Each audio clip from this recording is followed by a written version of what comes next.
Karena ketika ada tokoh yang berbicara, maka setiap ucapannya itu adalah sabda. Setiap ucapannya itu adalah sabda, akan menjadi pegangan dan menjadi dalil bagi para jamaah yang mendengarkannya. Ini dia tempat bahayanya. Maka berhati-hatilah dalam berucap. Berhati-hatilah dalam berucap. Ya, sehingga dikatakan salamatul insan fi hifzil lisan. Selamatnya manusia itu tergantung bagaimana dia mampu menjaga lidahnya. Bismillahirrahmanirrahim. أحييكم بتحية الإسلام تحية من عند الله المباركة السلام عليكم ورحمة الله تعالى وبركاته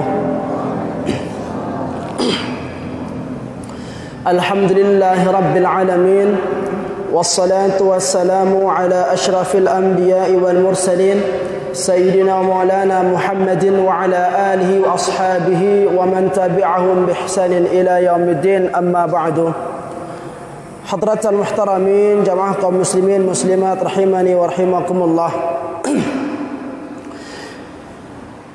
Alhamdulillah, puji syukur kita panjatkan kehadirat Allah Subhanahu wa taala.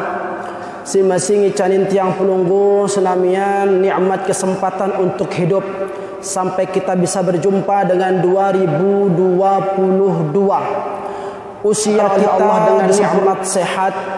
Maka seraya mohon kepada Allah Subhanahu wa taala, semoga di tahun baru ini kita bisa berusaha untuk lebih memperbaiki diri kita, melengkapi, menyempurnakan dari segala macam bentuk ketertinggalan yang belum sempat kita persembahkan kepada Allah Subhanahu wa taala. Maka semoga berkumpulnya kita pada malam hari ini mampu menjadi salah satu bentuk wujud syukur kita kepada Allah Subhanahu wa taala atas apa yang telah dianugerahkan kepada kita, sehingga kita tergolong ke dalam golongan hamba-hambanya yang pandai bersyukur. Salat beserta salam semoga senantiasa tercurah kepada junjungan kita Nabi besar Muhammad sallallahu alaihi wasallam, yang diutus oleh Allah Subhanahu wa taala untuk mengajarkan kepada kita ilmu tauhid, yang mengajarkan kepada kita ilmu syariah, yang mengajarkan kepada kita ilmu akhlak. Maka semoga kita mampu meneladani dari apa yang disampaikan baginda Rasul sallallahu alaihi wasallam, sehingga kita tergolong ke dalam manusia-manusia yang diakui sebagai umat beliau. Maka sebagai ungkapan terima kasih kita atas dijadikannya kita sebagai umat Rasul sallallahu alaihi wasallam, maka senantiasa untuk kita memperbanyak salawat dan salam kepada baginda Rasul sallallahu alaihi wasallam. Maka semoga kalimat Allahumma salli ala Sayyidina Muhammad wa ala ali Sayyidina Muhammad mampu menjadikan kita sebagai manusia yang kelak berhak mendapatkan syafaat baginda Rasul yang mulia. Dan pada puncaknya kita mohon kepada Allah Subhanahu wa taala, semoga dari setiap salawat yang kita lantunkan mampu menjadi penyebab Allah Subhanahu wa taala mengumpulkan kita kelak bersama baginda Rasul sallallahu alaihi wasallam dalam syurga beliau. Amin ya rabbal alamin. Hadratal muhtaramin rahimakumullah, pada malam hari ini yang ingin menyampaikan sebuah hadis yang terdapat dalam kitab Al-Usquriyah sebagaimana kajian mingguan kita, yaitu yang bertemakan tentang malu kepada Allah, ya. Hadis yang datang dari Abdullah bin Mas'ud radhiyallahu taala anhu, dikatakan anna Nabi sallallahu alaihi wasallam, sesungguhnya Rasul sallallahu alaihi wasallam pernah bersabda, istahyu minallahi haqqal haya, malulah engkau kepada Allah Subhanahu wa taala dengan sebenar-benarnya malu. Ketika Rasul sallallahu alaihi wasallam menyampaikan kalimat tersebut, qala, ada sebagian sahabat bertanya kepada baginda Rasul yang mulia, faqulna ya Nabi Allah ana nastahyi, duhai ya Rasul, kami sungguh telah malu kepada Allah Subhanahu wa taala. Apa jawaban baginda Rasul sallallahu alaihi wasallam? Qala laisa dzalika istihya'an, ya. Bukan begitu caranya malu. Jadi kalau malu kepada Allah itu tidak cukup dengan kita hanya mengatakan apa? Ila aku li Allah, ila aku li Allah, ya. Kan dia ada salat, ila aku li Allah. Bukan hanya sekedar mengatakan saya malu kepada Allah, baru itu dikatakan kita telah malu kepada Allah. Tidak.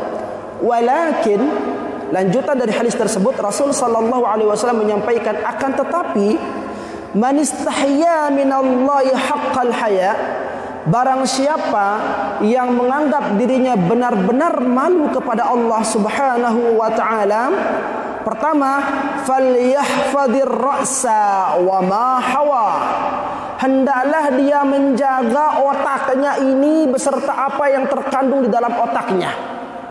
Nah, tahun jaga akal pikirannya, ya. Dia bisa mengkaji apa yang benar, apa yang baik, apa yang buruk. Kepalanya tidak disibukkan untuk memikirkan kesalahan-kesalahan temannya. Kepalanya tidak dipergunakan untuk bagaimana supaya bisa menjatuhkan keluarganya, saudaranya, temannya, ya. Ini dia yang disebut dengan haya oleh Rasul sallallahu alaihi wasallam. Maka kalau engkau betul-betul malu kepada Allah Subhanahu wa taala, pertama sabda baginda Rasul sallallahu alaihi wasallam, ya, falyahfadhir ra'sa, maka jaga kepalamu itu, wa ma hawa, dan segala sesuatu yang ada di dalam kepala kita. Artinya apa? Kita diperintahkan oleh baginda Rasul sallallahu alaihi wasallam senantiasa untuk berpositif thinking, untuk berhusnuzan, menghindarkan diri kita dari memikirkan segala sesuatu yang berkaitan akan aib teman kita, segala sesuatu yang berpotensi menjatuhkan teman kita. Kita tidak disibukkan dengan memikirkan kekurangan saudara kita. Ini caranya hadratal muhtaramin rahimakumullah. Yang kedua, wal batna wa ma wa'a, ya. Yang kedua, cara membuktikan malu kepada Allah Subhanahu wa taala itu, wal batna wa ma wa'a, hendaklah dia menjaga perutnya dan apa yang terdapat di dalam perutnya. Harus mampu menjamin bahwa segala sesuatu yang akan masuk ke perutnya, ke perut istrinya, ke perut anaknya adalah rizki yang halal, bukan yang didapatkan dari jalan yang haram. Ya, dia berusaha, dia berdagang, dapat upah, dapat hasil, itu dijadikan sebagai perbekalan untuk dirinya dan keluarganya. Ya. Dia tidak berani memasukkan barang yang haram ke dalam perutnya. Ya. Banyak barang yang haram itu mencuri, mengambil sesuatu yang bukan haknya, ya. Mendatangi acara yang kita tidak diundang juga termasuk di sana itu. Ya, tidak bagus itu. Ya, ini kan ada sesuatu yang kita lihat di luar ini, ya. Ada sesuatu di luar sana, ada meja prasmanan dan sebagainya. Nah, mendatangi, memakan, menyantap sesuatu, ya, di suatu acara yang kita tidak diundang di sana, maka di sini berpotensi kita masukkan barang yang tidak benar ke dalam perut kita. Ya, maka jikalau kita betul-betul malu kepada Allah Subhanahu wa taala, perintahnya dua, jaga kepala beserta apa yang ada di dalamnya, jaga perut beserta apa yang ada di dalamnya. Wal yadhkuril maut wal bala, hendaklah dia memperbanyak mengingat mati dan musibah. Ya, kita semua ini akan berakhir, hadratal muhtaramin rahimakumullah. Semakin bertambah usia dunia ini menandakan jatah hidup kita semakin berkurang. Maka jangan pernah bangga dengan sehat, karena sakit tidak menjadi syarat orang berjumpa dengan yang namanya mati. Jangan pernah bangga dengan usia muda, karena kematian tidak harus menunggu kita tua terlebih dahulu. Ya, maka perbanyaklah mengingat mati, wal bala, dan setiap musibah yang terjadi yang dihadirkan oleh Allah Subhanahu wa taala dalam kehidupan kita. Ya. Wa man aradal akhirah, dan barang siapa yang menginginkan kehidupan akhirat, taraka zinatal hayatid dunya, maka hendaklah dia meninggalkan perhiasan kehidupan dunia, wa athar akhirata 'alal ula, dan hendaklah dia memprioritaskan atau mengutamakan kehidupan akhiratnya dibandingkan dengan kehidupan dunianya. Faman fa'ala dzalika, maka barang siapa yang melakukan hal tersebut, faqad istahya minallahi ta'ala haqqal haya, barang siapa yang melakukan pesan dari yang disampaikan oleh baginda Rasul sallallahu alaihi wasallam, maka sesungguhnya dia telah malu kepada Allah dengan sebenar-benarnya malu. Ya, intinya hadratal muhtaramin rahimakumullah, tabun jaga diri tah, tabun jaga awak tah ini, karena semua apa yang Allah titip pada diri kita akan dimintai pertanggungjawaban kelak oleh Allah Subhanahu wa taala. Dari ujung rambut sampai ujung kaki. Kepala kita tadi Rasul sallallahu alaihi wasallam perintahkan kita untuk berusaha memikirkan sesuatu yang baik-baik, ya. Mata kita pergunakan untuk memandang yang haknya. Kita hindarkan dari memandang segala sesuatu yang diharamkan oleh Allah Subhanahu wa taala. Begitu juga dengan lisan, bagaimana kita mampu menjaga ucapan kita agar kita tergolong ke dalam golongan orang-orang muslim. Orang muslim itu yang seperti apa? Man salimal muslimin min lisanihi wa yadihi, orang yang mampu memberikan rasa aman kepada saudara muslimnya yang lain dari bahaya lisan dan tangannya. Ya, maka hati-hati hadratal muhtaramin rahimakumullah. Selapun ini gina ketuan lawan si Allah Subhanahu wa taala, maka selagi kita masih diberikan kesempatan oleh Allah Subhanahu wa taala pada malam hari ini, maka mari kita jadikan sebagai sarana untuk kita muhasabah diri, merenungkan diri kita, merenungkan nasib kita nanti di kemudian hari, karena kita semua pasti pada saatnya akan berjumpa dengan yang namanya kematian. Nah, sebagaimana disampaikan tadi oleh Bapak MC, ya, Master of the Ceremony, ya, karena kita ada acara keluarga, maka kajiannya tiang persingkat saja. Kenapa tiang persingkat? Yang khawatir, ya, ada yang ingin bertanya atau sesuatu, ya, nanti tidak kebagian jatahnya, maka untuk kajiannya yang cukupkan saja sampai niki, ya, mungkin kita habiskan, ada waktu masih tinggal 20 menitan, ya, atau tinggal 15 menit kayaknya nih. Oh ya, 20 menit pas. Ya, bisa kita pergunakan untuk apa? Pergunakan untuk tanya jawab. Wallahu taala a'la wa a'lam. Terima kasih Bapak. Kita masih tanya jawab untuk itu kepada Bapak Ibu hadirin, apa yang menjadi guna-guna pemahaman yang ingin disampaikan, silakan untuk ditanyakan. Terima kasih.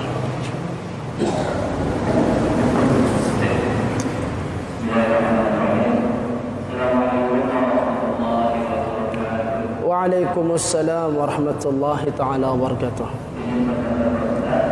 Nggih.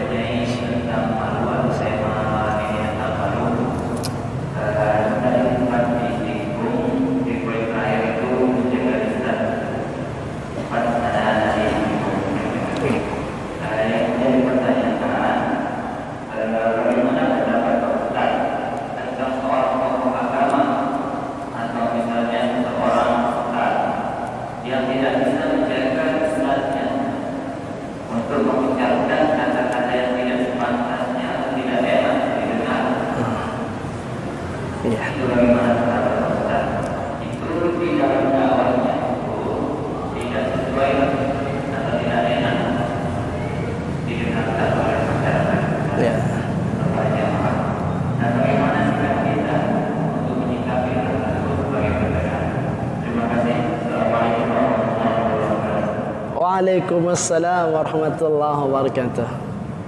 Ada yang lain? Ada yang lain. Tinggal satu atau dua. Masih ada soal. Cukup? Atau kita jawab dulu ya? Terima kasih atas pertanyaannya, luar biasa bagus. Pak Wali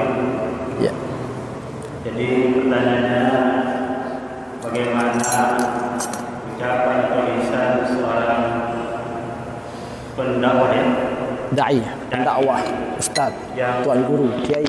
Tidak enak didengar, menyakitkan perasaan dan hati telinga, mungkin sehingga terjadi hal-hal yang tidak kita inginkan. Jadi mohon penjelasan atau tanggapan Bapak Muhabib padanya. Bismillahirrahmanirrahim. Hadratul muhtaramin rahimakumullah. Bagaimana dengan seorang dai, mubaligh, ustaz atau apalah istilahnya, ya, di dalam ceramahnya, di dalam dakwahnya menyampaikan sesuatu yang dari lisannya itu tidak pantas dianggap seperti itu, ya, akan berpotensi menyakiti hati atau perasaan orang lain. Dan bagaimana cara kita menyikapinya? Hadratul muhtaramin rahimani wa rahimakumullah. Di dalam berdakwah, Rasul sallallahu alaihi wasallam telah mengajarkan kepada kita ada etika, ada tata cara kita berdakwah, ya. Disampaikan dalam Al-Qur'an, ud'u ila sabili rabbika bil hikmah, ya, wal mau'izatil hasanah. Itu perintah tata cara di dalam berdakwah. Ud'u ila sabili rabbik, sampaikanlah, dakwahilah, ajaklah orang menuju jalan Allah Subhanahu wa taala dengan cara apa? Bil hikmah. Dengan cara yang baik, dengan tutur kata yang santun. Mengajak dengan tanpa harus menginjak, merangkul dengan tanpa harus memukul, ya, bil hikmah, dengan kata-kata yang santun, wal mau'izah hasanah, dan dengan perilaku yang baik, dengan cara yang baik, bukan hanya berucap saja, tetapi bagaimana bisa dicontohkan dalam bentuk perilaku yang baik. Lihat bagaimana baginda Rasul sallallahu alaihi wasallam ketika berdakwah, dihujat, dicaci, dimaki, tetapi apa yang dilakukan Rasul sallallahu alaihi wasallam? Beliau bukan membalas cacian dengan cacian, beliau bukan membalas hinaan dengan makian, tidak. Beliau membalas segala macam bentuk kebencian yang disampaikan oleh orang-orang yang belum mendapatkan hidayah pada waktu itu dengan mendoakan kepada Allah Subhanahu wa taala. Dan doanya enggak main-main, doa kebaikan, doa agar Allah Subhanahu wa taala berikan hidayah di sana. Ini hadratul muhtaramin rahimakumullah. Maka jikalau kita ingin mencontoh baginda Rasul sallallahu alaihi wasallam, jangan mencontoh setengah-setengah saja. Jangan kita hanya mencontoh dari casing saja, jangan kita mencontoh dari penampilan saja, tetapi bagaimana kita berusaha mencontoh dari keseluruhan, bukan hanya tampang, bukan hanya penampilan saja, tetapi bagaimana juga Rasul sallallahu alaihi wasallam di dalam bersikap dan bertutur kata. Karena sesungguhnya pada Rasulullah sallallahu alaihi wasallam itu telah Allah Subhanahu wa taala jadikan apa? Uswatun hasanah, suri tauladan kemuliaan yang luhur, yang baik, sempurna baginda Rasul sallallahu alaihi wasallam itu untuk dijadikan panutan terbaik dalam kehidupan kita.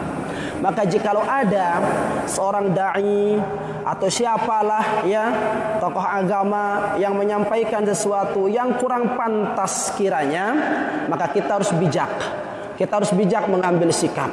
Siapapun dia, siapapun orangnya, ketika ada suatu kesalahan yang dilakukan, maka tegurlah, maka nasihatilah, maka perbaikilah, ya. Dan ketika diperbaiki, ditegur, tidak mau berubah, ya, maka ya mungkin kita bisa melakukan sesuatu yang lebih tinggi mungkin tingkatannya, melibatkan orang lain untuk memberikan nasihat kepada orang-orang tersebut, ya. Nah, intinya hadratul muhtaramin rahimakumullah yang ingin tiang sampaikan. Jadi apa yang ditanyakan tadi oleh penanya, ya, karena ini memang berkaitan dengan fenomena kejadian kita pada ya bisa kita katakan ujian lah ya, fitnah yang sedang menguji kita di masyarakat Lombok ini, khususnya di daerah kita ini, di tempat kita ini. Maka bijaklah jadi manusia ya, bijaklah jadi seorang muslim ya. Ketika orang melakukan kesalahan, tetap kita harus katakan salah ya, kita harus katakan salah. Kita tidak akan mungkin mengatakan sesuatu yang salah itu menjadi benar ya, dan yang benar itu menjadi salah kalau memang itu pengetahuan kita ya. Ini yang pertama, hadratul muhtaramin rahimakumullah. Dan yang saya ingin sampaikan ialah dari setiap perkataan dan perbuatan itu akan dimintai pertanggungjawaban. Bukan hanya di dunia saja hadratul muhtaramin rahimakumullah, tetapi nanti di akhirat juga Allah akan dimintai pertanggungjawaban di sana. Kita salah bertutur kata, kita akan pertanggungjawabkan. Di dunia saja kita akan dimintai pertanggungjawaban, apalagi nanti di akhirat. Begitu juga dengan tindakan kita, perbuatan kita. Sedikit apapun dari keburukan yang kita lakukan, itu akan berdampak. Dan dampaknya itu kemungkinan juga akan terjadi dalam kehidupan dunia kita. Terlebih lagi nanti di kehidupan akhirat. Dan sekecil apapun dari kebaikan yang kita lakukan, itu kita akan mendapatkan ganjarannya. Kita akan mendapatkan ganjarannya. Makanya bijaklah jadi seorang muslim, gunakanlah akal ini untuk berfikir dan mencerna ya. Terimalah segala sesuatu yang baik dan buanglah segala sesuatu yang buruk ya. Dan hikmah di balik peristiwa yang menimpa kita, dan dari apa yang disampaikan tadi, yang ditanyakan tadi itu, yang ingin menyampaikan pertama yang tadi ya, semua akan ada ganjarannya dari setiap ucapan maupun perbuatan. Yang kedua yang ingin tiang sampaikan, jadikanlah diri kita sebagai muslim yang bijak. Muslim yang bijak itu seperti apa? Muslim yang bijak, muslim yang berada pada porsinya ya. Karena kita dijadikan oleh Allah Subhanahu wa taala sebagai umat yang wasata. Wa kadzalika ja'alnakum ummatan wasata litakunu syuhada. Ya. Yang saya ingin sampaikan adalah bersikaplah dengan bijak. Ya, bersikaplah dengan bijak. Ketika kita ingin memperbaiki sesuatu yang salah, perbaiki yang salah. Jangan libatkan sesuatu yang tidak ada kaitannya dengan itu. Karena yang ditanyakan oleh penanya tadi itu, oleh jamaah, ada oknum di sini, ya, ada oknum yang kebetulan menjadi tokoh agama, yang diantara ucapannya itu tidak pantas untuk dikatakan oleh sebagai seorang tokoh di sana. Ketika ingin memberikan pelajaran, berikanlah pelajaran kepada oknum tersebut. Ya, berikanlah pelajaran kepada oknum tersebut. Karena banyak orang-orang yang mungkin selebel dengan mereka tetapi tidak sama perangainya. Maka kita tidak boleh berlaku zalim atau berbuat zalim ya kepada orang lain. Ya, karena Allah Subhanahu wa taala memberitahu kepada kita, wala yajrimannakum syana'anu qaumin ala an la ta'dilu. Jangan kebencian kita kepada seseorang menyebabkan kita berbuat zalim kepada yang lain, ya. Dan terkait dengan hal yang tadi itu, ya kita harus tegas. Kita berada di negara hukum, maka segala sesuatu harus diproses dengan hukum. Ya, karena sudah menyinggung mungkin dari ucapannya, menyinggung perasaan orang lain, ya, dan sebagainya. Dan ini memberikan pelajaran kepada kita semua, wabil khusus kepada diri tiang pribadi dan kepada dai-dai yang lain, kepada mubalik yang lain, kepada ustadz yang lain, kepada tuan guru, kiai yang lain, untuk lebih berhati-hati di dalam berucap, di dalam berkata-kata. Karena beda antara orang yang biasa dengan orang yang menjadi tokoh ketika berbicara itu. Karena ketika ada tokoh yang berbicara, maka setiap ucapannya itu adalah sabda. Setiap ucapannya itu adalah sabda, akan menjadi pegangan dan menjadi dalil bagi para jamaah yang mendengarkannya. Ini dia tempat bahayanya. Maka berhati-hatilah dalam berucap. Berhati-hatilah dalam berucap. Ya, sehingga dikatakan salamatul insan fi hifzil lisan. Selamatnya manusia itu tergantung bagaimana dia mampu menjaga lidahnya. Habis? Jadi seperti itu Pak Putri. Namun bisa. Ya, tapi sudah habis kata MC, kita cukupkan ya. Semoga kita mampu mengambil pelajaran dari setiap peristiwa yang Allah Subhanahu wa taala hadirkan di tengah-tengah kita. Wallahu taala